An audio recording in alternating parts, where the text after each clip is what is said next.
ስለ ትላንት በመታሰቡት እያንዳንዱ ሴኮንድ ከነገ ላይ ተሰርቃላችሁ።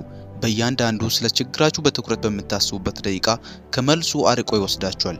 እንደዚህ በተደጋጋሚ ስታደርጉ የምትፈልጉትንና በህይወታችሁ እንዲከሰቱ የምትፈልጓቸውን ጉዳዮች እንዳይከሰቱ በሩን ትዘጋላችሁ። ይህን እውነታ ስንረዳ በየቀኑ የትላንት ችግሮቻችንን በማሰብ ረጅም ጊዜ በማሳለፍ የምናገኘው ነገር የለም ስህተቱን ለመድገም ካልሆነ በቀር። ይልቁንም ካለፈው ተምራችሁ ለመጪውና ለአዲሱ ጊዜ የሚሆንን ዕውቀትና ንቃት ያዙ። በህይወታችን የሚያጋጥሙን ትልልቅ እክሎች ትልቅ እድልን ያሳዩናል። ጥንታዊው ሐሳቢ ኢራፕተስ አስቸጋሪ አጋጣሚዎች ለትልቅ ለውጥ መልካም እድሎች ናቸው ይለናል። በህይወት ፈታኝ ጊዜያቶችን እያለፍክ ከሆነ ምናልባትም የዚህ ፈተና ጥበብን ተጠቅመ ለትልቅ ዓላማ እንድትዘጋጅ ሊሆን ይችላል።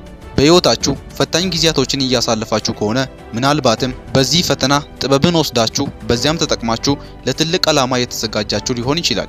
ይህንም የህይወት ምዕራፍ ለቀጣዩ የህይወታችሁ እድገትና ግሮዝ እንደ ነዳጅ ልትጠቀሙበት ይገባል። አስተውል፣ ብዙ ደስተኛ ሰዎች በህይወታቸው አስከፊና ደስተኛ ያልሆኑ ጊዜያትን ያሳለፉ ሰዎች ናቸው። እነርሱ ከሌላው የሚለያቸው ትውስታቸውንና ሐሳባቸውን ለህይወታቸው እንደ ጥሩና የሚያሳድግ ግባት መጠቀም መቻላቸው ነው። አንድ ማስታወስ ያለባችሁ ነገር ከሌሎች በበለጠ እየወደቃችሁ ከሆነ ከሌሎች የተሻለ ሙሉ እንድትሆኑ እድል እየተሰጣችሁ ነው። ብዙ እድሎችን የሚያገኝና ብዙ የሚሞክር ሰው ከሌሎች ይልቅ ብዙ አለመሳካቶችን ያስተናግዳል። ከዚህም በመማር ልምድን ያዳብራል። በዚህም ምንም ከማይሞክር ሰው በተሻለ ድፍረትን ያገኛል። እኔም ምቾትን፣ ደህንነትንና መካከለኝነትን ከማሳደድ በየቀኑ ህይወቴን ወደፊት የሚያሰፉልኝንና የማይቻለውን ለማድረግ ወስኛለሁ። ይህም እውነተኛ የህይወት ስኬት ነው።